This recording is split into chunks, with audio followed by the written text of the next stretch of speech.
மீண்டும் ஸ்டாலின் முதல்வராகிறார். அதுவும் 180 இடங்களுக்கு மேல் அபரீதமான வெற்றி பெற்று கிளீன் ஸ்வீப் அடிக்கப் போகிறார் என்று ஏஎன்எஸ் கருத்து கணிப்பு வெளியாகி இருக்கிறது. விஜயின் வரவால் திமுகவின் வெற்றி அபரீத வெற்றியாக மாறி இருக்கிறது. அது மட்டுமல்லாமல் வீட்டுக்கு வீடு ஸ்டாலினின் ஆதரவாளர்கள் ஒருவர் கூடியிருக்கிறார்கள். பெண்கள் வாக்குகள் கூடியிருக்கிறது. இது திமுக வரலாற்றில் எப்பொழுதும் இல்லாத அளவிற்கு கிடைத்திருக்கிறது. அதிமுக கூட்டணிக்கு ஏன் இந்த பின்னடைவு? சீமான் விஜயின் நிலை என்ன? விஜயின் வருகையால் என்ன மாற்றங்கள் நிறைந்திருக்கிறது? மற்றவர்கள் கூறுவது போல் திமுக மீண்டும் ஆட்சி அமைக்காது என்ற வரலாற்றை ஸ்டாலின் மாற்றி கட்டமைக்கப் போகிறாரா என்பதை இன்று விரிவாக பார்க்கலாம். பாருங்கள். தமிழகத்தின் பல எம்பி எம்எல்ஏக்களின் வெற்றிக்கு வித்திட்ட கிங் 360 தேர்தல் வியூக சாப்ட்வேர் 2026 புதிய வாக்காளர்களின் அப்டேட் விவரங்களுடன் உங்கள் தொகுதியில் உங்கள் வெற்றிக்கு வித்திடுகிறது. உங்கள் வாக்காளர்கள் தொகுதி, பூத், ஆண், பெண், வயது என பல வகைகளில் ஒரே நொடியில் உங்கள் விரல் நுனியில் bulk WhatsApp, bulk voice call, viral தேர்தல் பிரச்சாரங்கள், ட்ரெண்டிங் செய்திகள் என கிங் 360 தேர்தல் வியூக பணிகள் குறித்த விவரங்களுக்கு உடனடியாக இணைந்திடுங்கள். தமிழகத்தில் மீண்டும் ஸ்டாலின் ஆட்சி, 180 இடங்களுக்கு மேல் திமுக கூட்டணி வெற்றி பெறும் என தமிழகத்தில் மார்ச் முதல் வாரத்தில் எடுக்கப்பட்ட சர்வே, அதாவது இறுதியாக எடுக்கப்பட்ட சர்வே, ஏஎன்எஸ் சர்வே முடிவுகள் வெளியாகியுள்ளது. அதில் பல்வேறு கட்டங்களில் பிரித்து கொடுக்கிறார்கள். அந்த சர்வே எடுக்கப்பட்ட விதம் குறித்து முழுவதுமாக இன்று ஆய்வு செய்ய இருக்கின்றோம். இந்த சர்வேயை பொறுத்தவரை ஏப்ரல் 7 முதல் மார்ச் 12 வரை காலகட்டத்தில் தமிழகம் முழுவதும் விரிவாக ஆய்வுகளை மேற்கொண்டிருக்கிறார்கள். அதில் குறிப்பாக கூற வேண்டும் என்றால், திமுக கூட்டணியில் தேமுதிக சேர்ந்த பின்பும், அதிமுக கூட்டணியில் பாஜக மற்றும் அமமுக இணைந்த பின்னும் எடுக்கப்பட்ட சர்வே இது. இன்னொன்று, இந்த காலகட்டத்தில் விஜய் தனித்துதான் களமாடுவார் என்றுதான் கூறப்பட்டு வந்த காலம். ஏனென்றால் விஜய் அதிமுக கூட்டணியோடு சென்று விடுவார் என இடையில் சில காலங்களில் இருந்த காலத்திற்கு முன்பாக எடுக்கப்பட்ட ஆய்வு இது. அதாவது இன்றைய அரசியல் சூழ்நிலையின் பிரகாரம் ஏப்ரல் 23ஆம் தேதி நடக்க இருக்கின்ற தமிழக சட்டமன்ற தேர்தலில் 5 முனை போட்டி என்பது தமிழகத்தில் உறுதியாகி இருக்கிறது.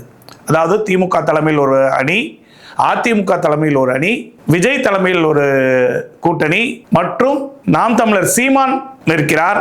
அடுத்ததாக புதியதாக சசிகலா மற்றும் ராமதாஸ் இணைந்து தேர்தலை சந்திக்கிறார்கள். ஆகலால் தமிழகத்தில் 5 முனை போட்டி நிலவக்கூடிய வாய்ப்பு இருக்கிறது.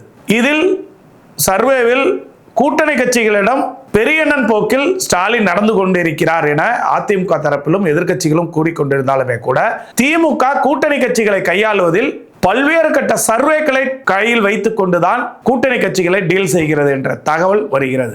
வெளியே 1000 பேசினாலும் அறிவாலயத்துக்குள் சென்று அவர்கள் பேசும் பொழுது திமுக தலைமை எடுத்து வைக்கும் கணக்குகளை எல்லாம் எடுத்து வைத்து பார்த்தால், இப்பொழுது திமுக கொடுப்பதே தங்களுக்கு அதிகம் என கூட்டணி கட்சிகள் ஒவ்வொன்றும் கையெழுத்திட்டு கொண்டு வந்து இருக்கிறார்கள். ஆனால் அதிமுக தலைமையிலான கூட்டணி கட்சியினரோ திமுகவில் பெரும் சலசலப்பு என்றெல்லாம் கூறியிருக்கிறார்கள். ஆனால் அங்கு கடந்த முறை என்ன போட்டியிட்டார்கள், என்ன வெற்றி பெற்றார்கள், பூத் லெவலில் உங்களுக்கு என்ன, நீங்கள் வாங்குவது உங்களுக்கு வெற்றி உள்ள தொகுதியை கொடுக்கிறோம், நீங்கள் தோற்கக்கூடிய தொகுதிகளை எல்லாம் நாங்கள் கொடுக்கவில்லை. கடந்த முறை கம்யூனிஸ்ட் கட்சி கோயம்புத்தூர் தொகுதியை கேட்டிருந்தார்கள். கோயம்புத்தூரில் பாஜக சார்பில் அண்ணாமலை போட்டியிடுவதால் அதை திமுக எடுத்துக்கொண்டு கம்யூனிஸ்ட் கட்சிக்கு திண்டுக்கல்லை கொடுக்கிறார்கள். திண்டுக்கல்லில் கம்யூனிஸ்டின் வெற்றி உறுதியானது. இதுபோன்று தங்களுக்கு சீட்டு கொடுக்கும் தொகுதிகள் அனைத்தும் வெற்றி பெற செய்யும் வேலையை திமுக செய்யும் என்று பேசுவதால் திமுக கூட்டணியில் கையெழுத்திட்டு வருகிறார்கள். அதிமுக கூட்டணியும் சாதாரணமாக அல்ல. எடப்பாடி 1000 கணக்குகள் திமுக சொன்னாலும் காங்கிரஸை விட ஒரு சீட் பிஜேபிக்கு குறைவாகத்தான் கொடுத்திருக்கிறார். டெல்லியிடம் அடிபணியவில்லை எடப்பாடி என்பதை இதிலிருந்தே நாம் தெரிந்து கொள்ளலாம். அந்த வகையில் இந்த ஏஎன்எஸ் மீடியா கருத்து கணிப்பு குறித்து பார்த்தால், திமுக கூட்டணிக்கு 44.9% வாக்குகள் பெறும் என கூறப்பட்டுள்ளது. அதிமுக மற்றும் என்டிஏ கூட்டணிக்கு 38.5% வாக்குகள் பெறும் என கூறியுள்ளது.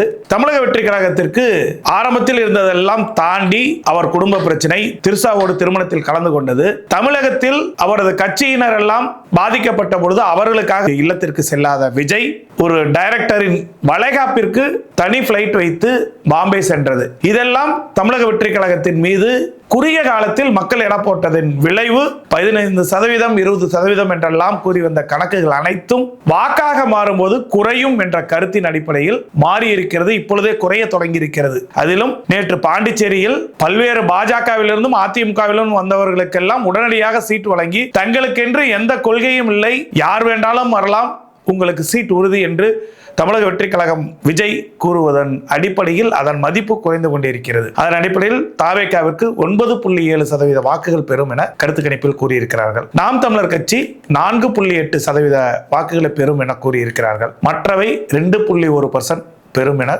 கூறப்பட்டுள்ளது. இதில் திமுகவின் கிளீன் ஸ்வீப் வாக்கு சதவீதத்தை விடவும் இடங்களை கைப்பற்றுவதில் திமுக கூட்டணி அசுர பலத்துடன் முன்னிலையில் இருக்கிறது. திமுக கூட்டணி பொறுத்தவரை தற்பொழுதைய நிலவரப்படி 180க்கும் மேற்பட்ட இடங்களை வெற்றி பெற்று தனிப்பெரும் கூட்டணியாக ஆட்சியை தக்க வைக்கும் என்று கணிக்கப்பட்டுள்ளது. அதிமுக கூட்டணியை பொறுத்தவரை பிரதான எதிர்க்கட்சியாக உருவெடுத்தாலும் இந்த கூட்டணி 54 இடங்களை மட்டுமே கைப்பற்றும், கடந்த முறையை விட குறைவாகத்தான் பெறும் என இந்த சர்வே கூறுகிறது. முதலமைச்சர் ரேஸில் முந்துவது யார் என்று பார்த்தால் அதற்கு மக்கள் அளித்துள்ளது மீண்டும் மு.க. ஸ்டாலினுக்கே பெரும்பான்மையான ஆதரவு கிடைத்துள்ளது. அவரது நிர்வாகத்திறன் மற்றும் மக்கள் நல திட்டங்கள் வீட்டுக்கு வீடு சென்று இருக்கிறது. விஜய் கூறுவது போன்று ஒவ்வொரு வீட்டிலும் ஸ்டாலினுக்கு ஆதரவாளர் ஒருவர் இருக்கிறார் என்பதை இந்த முறை புதிதாக திமுகவிற்கு வாக்குகளை அள்ளி குவித்திருக்கிறார் ஸ்டாலின் என்றே கூற வேண்டும். இது திமுக வரலாற்றில் இதுவரை இல்லாத ஒரு புதிய மாற்றத்தை, மகளிரிடையே புதிய எழுச்சியை ஸ்டாலின் திமுக பக்கம் திருப்பி இருக்கிறார். இந்த கருத்து கணிப்பில் ஆச்சரியமான விஷயம், நடிகர் விஜய் தமிழக வெற்றி கழகம் 9.7% வாக்குகள் தான் பெற்றுள்ளது. இது ஒரு சில மாற்றங்கள் ஏற்பட்டால் இரட்டை இலக்கத்தை நெருங்கும் வகையில் இருக்கிறது. சீமானின் கட்சி 5%க்கு செல்கிறது. இது விஜயின் வரவால் சீமான் பாதிப்பு அதிகமாக இருக்கிறது. விஜய் பிரிக்கும் வாக்குகளால் அதிமுக ஆட்சிக்கு எதிரான வரும் வாக்குகளை பிரிப்பதனால் அதிமுகவுக்கான வெற்றி என்பது குறைகிறது. தமிழகத்தில் மீண்டும் ஸ்டாலின் ஆட்சி தொடரவே போகிறது. அது திமுகவின் கோஷமான ஸ்டாலின் தொடரட்டும், தமிழ்நாடு வெல்லட்டும் என்ற கோஷத்தின் அடிப்படையிலேயே தேர்தல் களம் இருக்கும் என்பதுதான் இன்றைய காலகட்டத்தில் வெளியாகி இருக்கக்கூடிய கடைசி கருத்து கணிப்பாக இருக்கிறது. இன்னும் வருங்காலங்கள் என்னென்னவெல்லாம் இருக்கிறது, வரப்போகிறது, கூட்டணிக்குள் என்னென்ன அதிர்வுகள் நடக்க போகிறது என்பதையெல்லாம் பொறுத்திருந்து பார்க்க போகிறோம். இது திமுக வரலாற்றில் மீண்டும் ஆட்சி அமைத்த வரலாறு என்பது திமுகவுக்கு இல்லை என்ற முந்தைய காலகட்ட கணிப்புகளை எல்லாம் ஸ்டாலின் மாற்றி கட்டமைக்க போகிறார் என்பதுதான் இந்த கருத்து கணிப்பின் அடிப்படையில் நமக்கு தெரிய வருகிறது. இது நிஜமானால் திமுக மக்களால் தேர்ந்தெடுக்கப்பட்ட முதல்வராக மீண்டும் ஸ்டாலின் ஆட்சி அதிகாரத்தில் அமரப்போகிறார். எடப்பாடியை பொறுத்தவரை மக்களால் தேர்ந்தெடுக்கப்படாத முதல்வர் வேட்பாளராகவே இருக்க போகிறார். அவர் பின்வழியில் முதல்வரானவர் என்பது மீண்டும் ஒரு முறை நிறுவனமாகக்கூடிய சூழ்நிலை இருப்பதாகத்தான் இந்த கருத்து கணிப்பு கூறுகிறது. பார்க்கலாம் வருங்காலங்களில் என்ன மாற்றங்கள் நிகழப் போகிறது. இன்னும் தேர்தலுக்கு இன்னும் 30 நாட்கள் தான் இருக்கிறது. இதில் என்னென்ன மாற்றங்கள் இருக்கிறது, இறுதிக்கட்ட பிரச்சாரத்தில் யார் முந்த போகிறார்கள், அல்லது ஏதேனும் மேஜிக் இறுதியில் நடக்கப் போகிறதா என்பதை பொறுத்திருந்து பார்க்கலாம். வாருங்கள். தமிழகத்தின் பல MP MLAக்களின் வெற்றிக்கு வித்திட்ட கிங் 360 எலெக்ஷன் மேனேஜ்மெண்ட் சாஃப்ட்வேர் இப்பொழுது உங்கள் சட்டமன்ற தேர்தலின் வெற்றிக்கு உதவிட பல்வேறு சிறப்பு அம்சங்களுடன் உங்கள் வெற்றிக்கான வாக்கை அறுவடை செய்து கொடுக்க தயாராக இருக்கிறது. கீழுள்ள லிங்கில் இணைந்திடுங்கள்.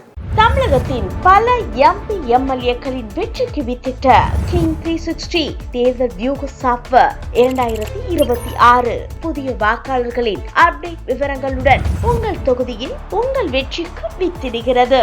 உங்கள் வாக்காளர்கள் தொகுதி, பூத், ஆண், பெண், வயது என பல வகைகளில் ஒரே நொடியில் உங்கள் விரல் நுனியில் bulk WhatsApp, bulk voice call, viral தேர்தல் பிரச்சாரங்கள், ட்ரெண்டிங் செய்திகள் என கிங் 360 தேர்தல் வியூக பணிகள் குறித்த விவரங்களுக்கு உடனடியாக இணைந்திடுங்கள்.